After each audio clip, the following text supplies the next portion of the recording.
CEO millionaire watches twins sell toy car to save mom. Their lives will never be the same. Why would a powerful CEO be drawn to two young twins desperately selling a handmade toy car at a dusty market? Prepare for an unbelievable twist when he follows them home to help their sick mother, only to discover she's the woman who vanished from his life 15 years ago. And the children might be the family he never knew he lost. Subscribe, like, and listen now to hear this powerful story of regret, reunion, and redemption. Nathaniel Hart stood on the observation deck of the Hart Automotive Global Headquarters, the sprawling panorama of Detroit laid out beneath him like a complex circuit board. Glass, steel, and the distant glint of the river reflected the crisp Michigan autumn sky. At 50, he was the undisputed king of this empire, a man whose name was synonymous with innovation, power, and staggering wealth. Hart Automotive wasn't just a car company. It was the car company, a behemoth built on his grandfather's vision, expanded by his father's grit, and launched into the stratosphere by Nathaniel's own relentless drive and technological foresight. He had everything: private jets, sprawling estates, a portfolio that could make nations envious, the respect and fear of competitors, the ear of politicians. Yet, standing there, surveying his domain, Nathaniel felt an emptiness that echoed the cavernous silence of his penthouse apartment after the staff had left for the day. Success was isolating. The higher he climbed, the thinner the air, the fewer the genuine connections. His work was his life, had been for decades. It had consumed him, particularly after the devastating loss of his son, Thomas, to leukemia 15 years ago. Thomas had been only 5, a bright spark extinguished far too soon. His wife, Eleanor, grieving and unable to bridge the gulf that had grown between them, exacerbated by shared sorrow and Nathaniel's retreat into work, had divorced him amicably a year later. Since then, Hart Automotive had been his surrogate family, his demanding mistress, his sole focus. He poured his energy into quarterly reports, engine designs, global market strategies, anything to fill the void left by laughter, tiny hands, and the simple warmth of belonging. Lately, however, even work felt sterile. His design teams presented sleek, futuristic concepts, marvels of engineering, yet something felt missing. He felt disconnected from the very people who bought his cars. The families loading groceries, the commuters stuck in traffic, the adventurers seeking open roads. He suspected his vehicles were becoming too clinical, too focused on technology and luxury, losing touch with the heart of transportation, the human experience. That restless dissatisfaction was why he found himself, on a surprisingly warm Saturday afternoon, miles away from the polished chrome and hushed tones of his corporate world, wandering through the dusty aisles of the Ann Arbor Artisan Vintage Market. It wasn't exactly a shabby flea market, but it was a far cry from the upscale galleries he usually frequented. He heard about it from a junior designer who raved about finding authentic inspiration there. Escaping a particularly draining virtual board meeting, Nathaniel had impulsively told his driver to head west, shedding his suit jacket for a simple polo shirt and sunglasses, hoping the anonymity and change of scenery might spark something. The market buzzed with a different kind of energy, vendors hawking handmade pottery, collectors haggling over antique furniture, the scent of roasted nuts mingling with dusty textiles. It felt real, grounded, a world away from stock prices and market projections. He browsed aimlessly, observing families, listening to snippets of conversation, feeling like an anthropologist studying a foreign tribe. Then, near the edge of the market, under the shade of a large maple tree whose leaves were just beginning to turn gold, he saw them.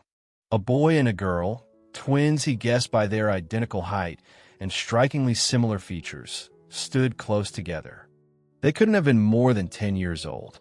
Their clothes, though clean, were visibly worn.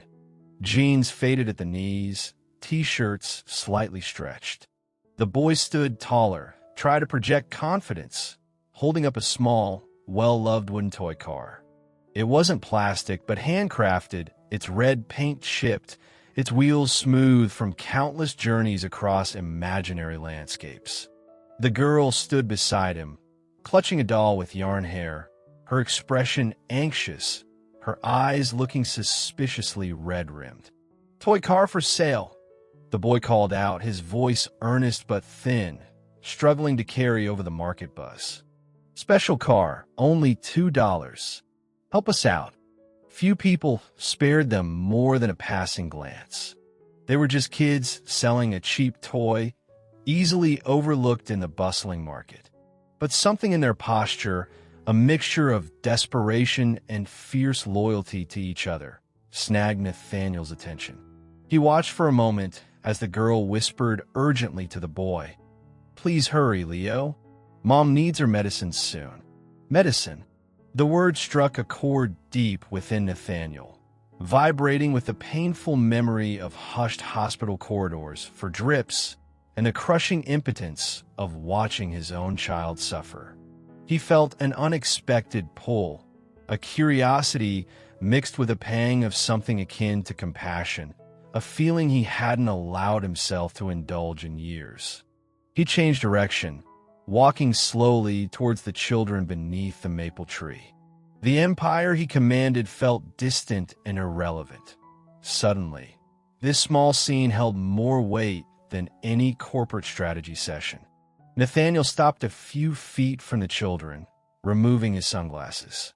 He crouched down slightly, trying to appear less imposing. "That's a fine-looking car," he said, his voice gentle. "Why are you selling it for only $2? The boy Leo looked up, startled. Seeing a well-dressed man addressing them seemed to make him nervous, but also hopeful. "Mister, it's a very good car," he said, puffing his chest out slightly. "But our mom is real sick. She has a bad fever, and we need money to buy her medicine from the pharmacy. This is the last thing we have left to sell." His voice trembled on the last few words. The girl, Lily, tightened her grip on her doll. "It was our dad's," she added softly, her gaze fixed on the wooden car. "He made it for us before he went to heaven." Nathaniel felt a sharp intake of breath. "He made it for us." The simple words resonated deeply, echoing the hours he himself had spent trying to assemble complex train sets for Thomas, fumbling with small parts, wanting only to see his son's face light up. This wasn't just a toy. It was a memory, a tangible link to a lost father. Selling it wasn't just about $2. It was a sacrifice born of desperation. The image of his own helplessness during Thomas's illness flooded back. All the money in the world couldn't stop the relentless march of the disease. But maybe, just maybe, his money could make a difference here. He reached into his wallet, pulling out not $2, but a crisp $100 bill. "I'll buy your car," he said, holding out the money. $100. Consider it a collector's price." Leo's eyes widened in disbelief. $100? For this? He looked at Lily, then back at Nathaniel, suspicion warring with desperate hope. "Are you sure, mister?" "Absolutely," Nathaniel confirmed, his voice firm but kind.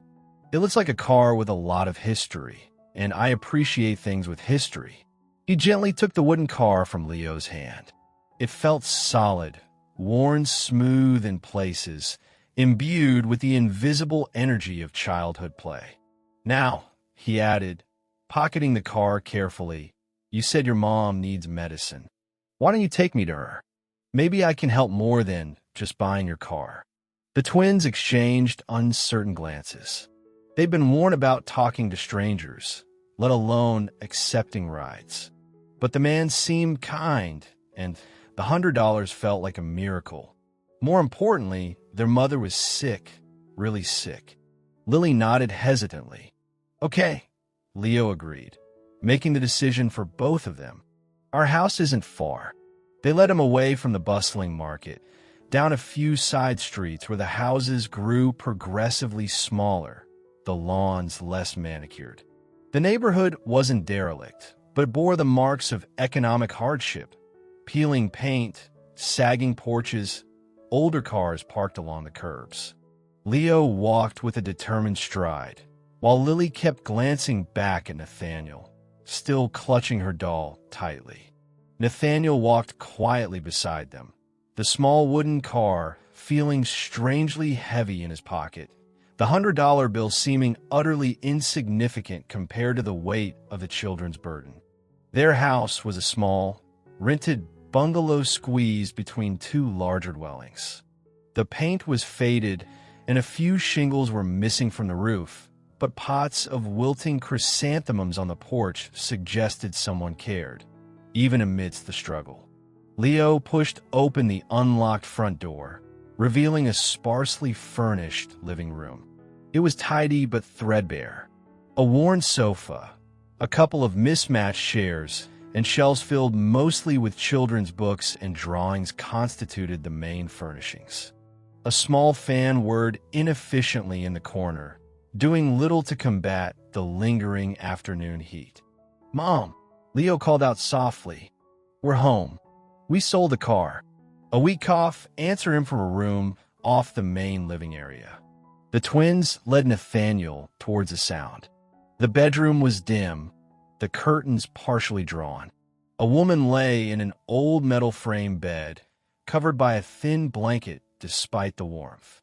Her face was turned towards the wall, her breathing shallow and ragged. Even from the doorway, Nathaniel could feel the heat radiating from her. She was clearly burning with fever.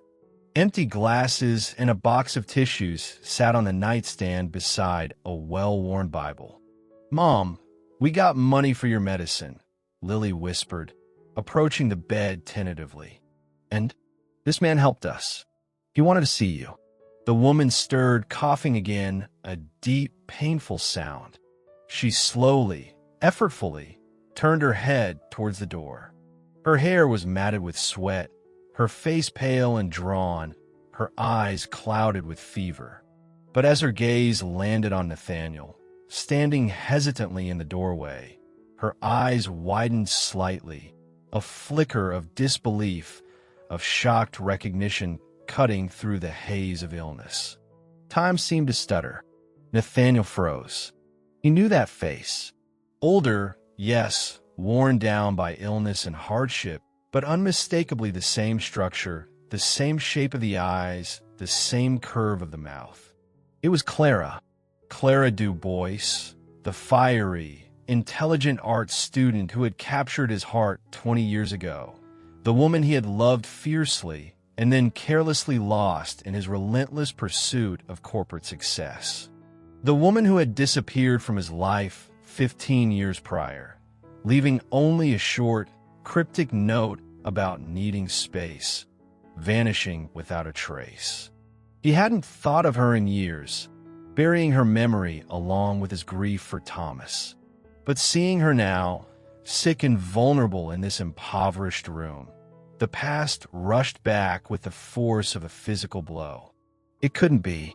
And yet, it was.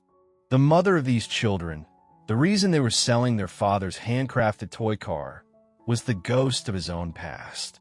Before the shock could fully register, before he could form the question burning in his throat, Clara was seized by another racking cough, her body trembling.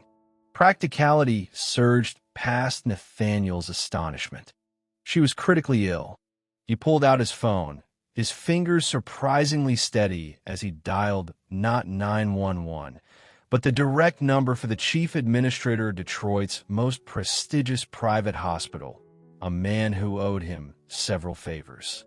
"Michael, it's Nathaniel Hart," he said curtly, his voice regaining its usual command. "I need your best physician and a fully equipped private ambulance dispatched immediately to this address. No questions. Priority 1. He rattled off the address Leo had given him. He glanced back at the bed, at the impossible reality lying there, at the wide, frightened eyes of the twins watching him. His world had just tilted on its axis. The efficiency of Nathaniel Hart's wealth was starkly evident. Within 15 minutes, a sleek private ambulance, more like a mobile ICU, arrived quietly, its lights off. Too calm, professional paramedics assessed Clara quickly, confirming severe pneumonia and dangerously high fever, complicated by dehydration and apparent malnutrition. They administered oxygen, started in 4, and prepared her gently for transport. Nathaniel arranged everything with brisk authority, shielding the wide-eyed twins from the more alarming aspects. He assured them their mother would get the best care, his confident tone a stark contrast to the turmoil raging inside him. Could this truly be his Clara? The dates seemed horribly plausible. She'd left 15 years ago. The twins were 10. A cold dread mixed with a bewildering, illogical surge of hope washed over him. At the hospital, Clara was admitted to a private suite in the exclusive wing Nathaniel essentially funded through Hart Automotive's corporate donations. Banks of monitors beeped softly, nurses moved with quiet competence, and specialists were summoned immediately. Nathaniel waited outside the room in a plush waiting area. The twins huddled together on a leather sofa, looking small and lost amidst the sterile luxury. He'd ordered food for them, which they picked at nervously, their eyes constantly darting towards the door their mother had disappeared behind. He sat opposite them, the silence thick with unspoken questions. He needed to know, but he couldn't push the children. He tried gentle inquiries. "Your dad," he began carefully, "the one who made the car, what was he like?" "He was Mark," Leo offered quietly, twisting a napkin in his hands. "He was nice. He fixed things. He told good jokes. He married Mom after we were born," Lily added, her voice small. "He wasn't our real dad," Mom said, "but he loved us like he was. He died last year. A scaffolding collapsed at his construction job. So the man who made the car, their beloved father figure, wasn't their biological father." The timeline tightened its grip around Nathaniel's chest. He looked at the twins, really looked at them. Leo had his determined brow, the set of his jaw. Lily had Claire's expressive eyes, but the shape of her face. It echoed his own childhood photos. Hours passed. A doctor finally emerged, reporting that Claire's condition was serious but stabilized. They'd started aggressive antibiotic treatment for the pneumonia, were rehydrating her, and monitoring her closely. She was weak but conscious and asking for her children. Nathaniel escorted Leo and Lily into the room. Clara looked impossibly frail against the crisp, white pillows, the 4 lines tethering her to the beeping machines. But the fever had subsided slightly, and her eyes were clearer, though filled with a profound weariness and something else. Apprehension, perhaps even fear, as her gaze met Nathaniel's. He dismissed the nurse gently and pulled chairs close to the bed for the twins. They immediately went to their mother, holding her hands, whispering assurances. Nathaniel stood back, feeling like an intruder in this intimate scene, yet inextricably bound to it. After a few minutes, Clara looked directly at him. Her voice was raspy, weak. "Nathaniel," she whispered, "you shouldn't have." "I had to, Clara," he replied, his voice hoarse. "Why didn't you ever? Why did you disappear? And why are you living like this?" The questions tumbled out, fueled by years of buried hurt and bafflement. Clara closed her eyes for a moment, gathering strength. "I left," she began, her voice barely audible, "because I couldn't breathe anymore, Nat. Your work, the company, it consumed you. There was no room left for me, for us. I tried to talk to you, remember? That night before I left, I had news, something important." She trailed off, a flicker of old pain in her eyes. Nathaniel searched his memory. 15 years ago, a frantic period, launching a major new vehicle line, endless meetings, international travel. He vaguely recalled an evening, Clara wanting to talk seriously, him brushing her off, promising they'd talk later, a later that never came because she was gone the next morning. He hadn't even registered the significance at the time. "What news, Clara?" he asked, dread coiling in his stomach. "I was pregnant, Nathaniel," she said softly, her gaze dropping to her intertwined hands. "With twins. I tried to tell you that night, but you were distracted, preoccupied. I realized then that I couldn't raise children in that environment, feeling like ghosts in your life. So I left. I thought it was for the best for them and for me." The air left Nathaniel's lungs. Pregnant. Twins. His children. The room seemed to spin. "I went back home to Ann Arbor, stayed with my aunt until they were born," Clara continued, her voice stronger now, fueled by the need to finally speak her truth. "I met Mark a few years later. He was a good man, Nat.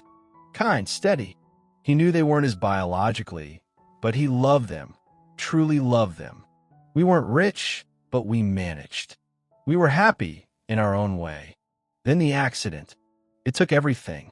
His small life insurance ran out quickly. I couldn't find work that paid enough and allowed me to care for the kids. We fell behind on rent, on bills. This illness, it just crept up." Leo and Lily had been listening intently, their expressions shifting from confusion to dawning comprehension. Lily looked from her mother to Nathaniel, her brow furrowed. "Mom," she asked, her voice trembling slightly, "if Mark wasn't our real dad, then who?" Clara met Nathaniel's gaze, tears finally spilling over, tracing paths down her pale cheeks. She reached out a hand towards him. "Leo, Lily," she said, her voice thick with emotion. "This man, Nathaniel Hart, he is your father." Nathaniel felt his knees buckle. He gripped the back of a chair for support, the sterile white walls seeming to close in. Father. The word echoed the loss of Thomas, the life he thought he'd never have again. And here they were, his children, standing right before him. Children he never knew existed, children born from the love he had carelessly discarded. The weight of 15 lost years, 15 years of their lives he'd missed, crashed down on him. He saw their faces, Leo's shock, Lily's bewildered tears, and his carefully constructed world shattered. He moved towards the bed, drawn by an irresistible force. He sank to his knees beside Clara, taking her hand. Tears streamed down his own face, hot and unrestrained, washing away decades of emotional reserve. He looked at Leo, at Lily. "I didn't know," he choked out, the words raw with regret. "Oh God, Clara, kids, I never knew. I missed everything." Leo stared, speechless. Lily tentatively reached out and touched Nathaniel's arm. He looked up, meeting her tear-filled eyes. Without thinking, driven by pure, overwhelming emotion, he pulled both children into a hug, burying his face in their hair, the scent of them, the solid reality of them, anchoring him. "My children," he whispered, the words both an acknowledgement and a prayer. "My family." The emptiness that had defined his life for so long was suddenly, shockingly, filled with the weight of this impossible truth. The days following the revelation were a whirlwind of logistics and emotions.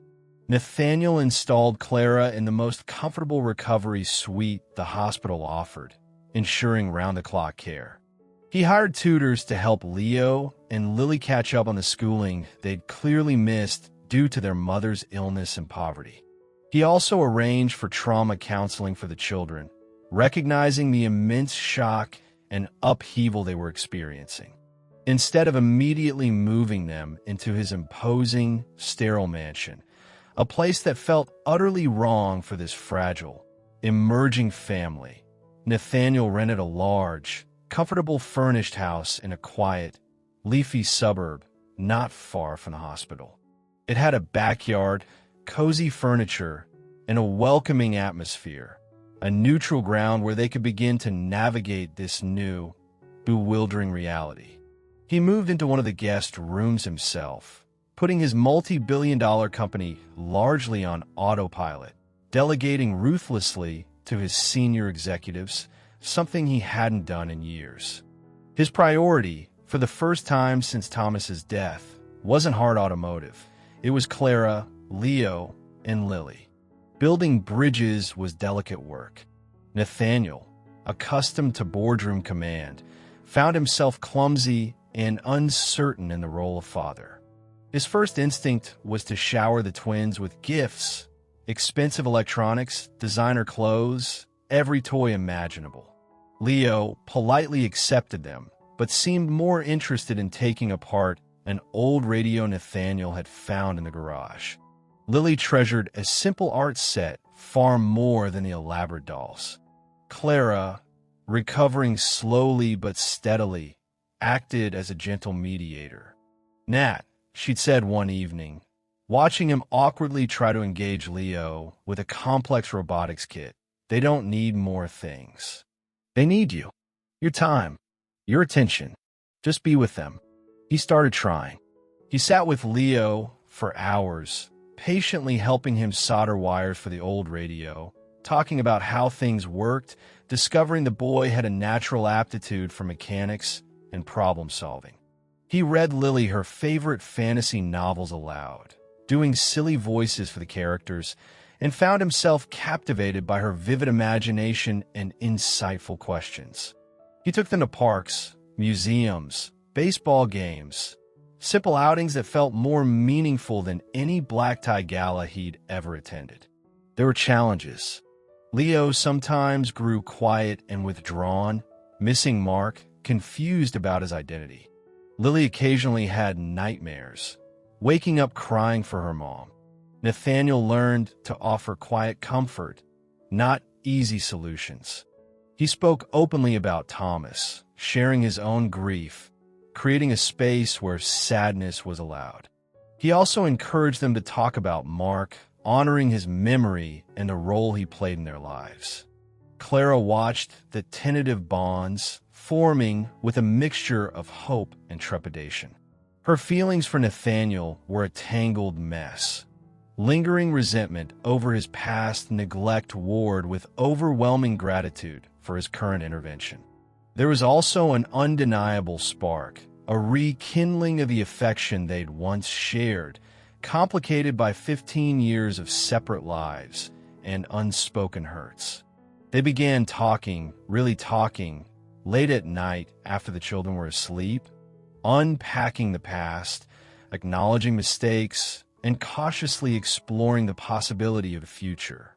Legally confirming paternity was a necessary step. Nathaniel explained it gently to the twins and Clara. It wasn't about doubt, but about securing their future. The DNA test results came back, a definitive match. Seeing it in black and white solidified the reality for everyone. Nathaniel immediately instructed his lawyers to formally acknowledge paternity.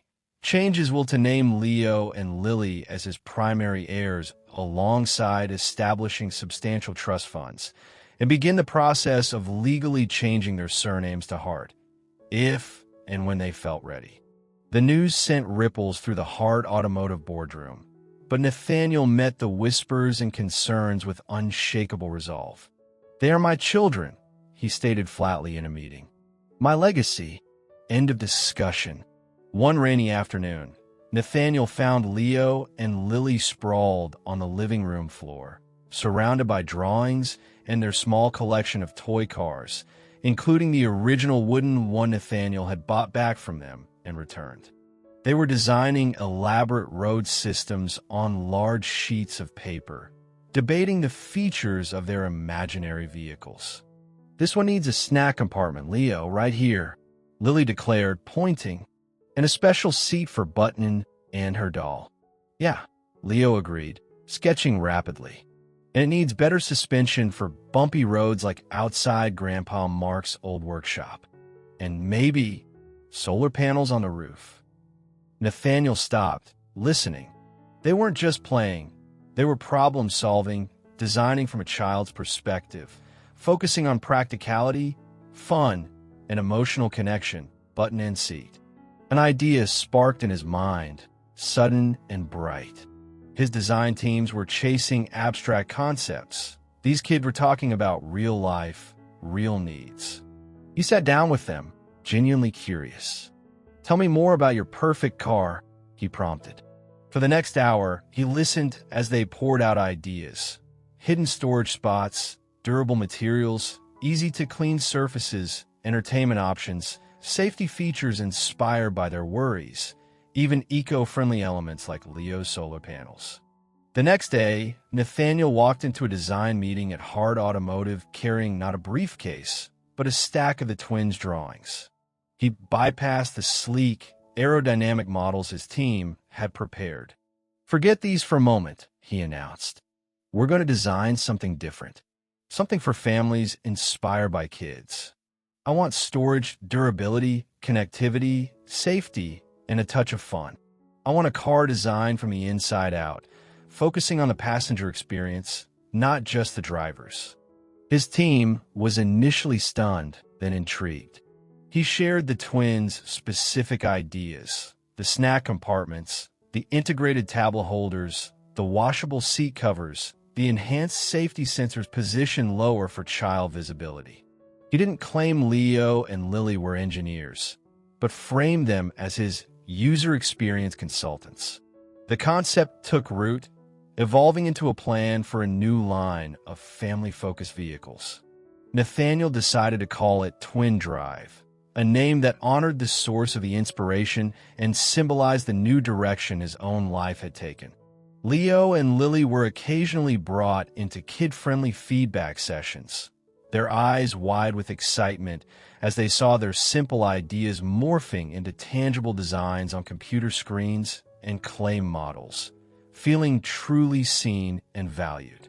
The bridge between Nathaniel's corporate world and his newfound family was starting to take shape, built on shared ideas and mutual respect. Clara's recovery was gradual but complete. Excellent medical care, proper nutrition, and the absence of crushing financial stress allowed her body to heal from the severe pneumonia. More slowly, the emotional wounds began to mend as well. Nathaniel's consistent presence, his genuine efforts to connect with the children, and his willingness to acknowledge his past failings chipped away at her defenses. They fell into a comfortable rhythm of co-parenting, rediscovering the easy companionship they once shared, now layered with shared responsibility and a deeper understanding. One evening, watching Nathaniel patiently help Leo with his complex science homework, Clara reached out and placed her hand over his. He looked up, surprised, then covered her hand with his own. Words weren't necessary. They had found their way back to each other, not erasing the past, but building a new future upon its foundations. Soon after, Clara and the twins moved into Nathaniel's Bloomfield Hills mansion, which quickly began to feel less like a showpiece and more like a warm, bustling family home, filled with the sounds of children's laughter, homework debates, and shared meals. The Twin Drive project became a symbol of this transformation. Developed with unprecedented speed fueled by Nathaniel's personal investment and clear vision, the line focused on practicality, safety, and family-friendly innovation, directly incorporating many of Leo's and Lily's insights. The marketing campaign highlighted real families and the tagline, "Inspired by the moments that matter." It resonated powerfully with consumers weary of overly aggressive or purely utilitarian vehicle designs. Remembering their desperate attempt to buy medicine, Nathaniel and Clara knew they wanted to use their resources to prevent others from facing similar situations. Instead of just writing checks, they established the Hart Family Foundation. Its mission was clear: improving access to quality health care for underserved children and families in Michigan. Their first major initiative wasn't building a single hospital, but funding and equipping a fleet of state-of-the-art mobile medical clinics, Heart Care Cruisers, designed to travel to low-income neighborhoods, rural areas, and homeless shelters, providing free checkups, vaccinations, basic treatments, and connections to ongoing care. Clara, drawing on her own experiences, took an active role in shaping the foundation's outreach programs. The official launch event for the twin dry car line was held not at a glitzy auto show, but at a community center in a revitalized Detroit neighborhood. It was a family-friendly affair with games, food trucks, and, of course, the new vehicles. When Nathaniel took the stage, he didn't deliver his usual corporate speech. He spoke about second chances, about listening, and about family. For years, I thought Hart Automotive's legacy was just about steel, speed, and stock prices, he admitted, his voice thick with emotion. But I was wrong. Our true legacy lies in the lives we touch, the connections we enable. He then called Leo and Lily, now nearly 12, to join him on stage, along with Clara. This incredible new line of vehicles exists because these two, he said, placing his hands on their shoulders, reminded me what truly matters. They weren't trying to design a car. They were just talking about their lives, their needs, their dreams. All I did was finally listen. Leo beamed, while Lily shyly hid behind Clara, peeking out at the applauding crowd. They looked like a family, united, resilient, happy. Life settled into a new normal. Nathaniel remained CEO, but his priorities had shifted. He worked hard, but he was home for dinner. He attended school plays and parent-teacher conferences. He learned to delegate effectively, trusting his team, empowering others. The mansion, once echoing with silence, now hosted sleepovers, noisy family dinners, and Clara's burgeoning art projects. She'd started painting again, her talent undimmed. One evening, the family was gathered in the cozy den Nathaniel had remodeled, a fire crackling in the hearth. On the mantelpiece, nestled amongst family photos, sat the small, handcrafted wooden toy car. Lily, snuggled next to Nathaniel on the sofa, looked up at it. "Dad," she asked softly, a thoughtful expression on her face, "we don't ever have to sell the car again, right?" Nathaniel pulled her closer, exchanging a meaningful look with Clara, who sat nearby, sketching in a notepad. He thought back to that hot afternoon at the market, the desperation in the children's eyes, the crushing weight of his own lonely existence. "No, sweetheart," he said, his voice gentle. He reached out and touched the worn wood of the toy. "We don't need to sell it. In a way, we already did. That $2 you needed, it ended up buying something far more valuable." He hugged Lily tightly, then reached for Leo, pulling him into the embrace. Clara set aside her sketchbook and joined them, completing the circle. "That little car," Nathaniel whispered, his heart full, "it didn't just save your mom. It saved me. It bought us back our lives, our family." From the brink of despair, prompted by the sale of a child's precious toy, Leo and Lily had not only rescued their mother, but had unknowingly redeemed their father, transforming a solitary tycoon into a devoted family man. Their lives, intertwined by fate and a simple wooden car, were forever changed, rebuilt on a foundation of resilience, forgiveness, and the enduring power of love.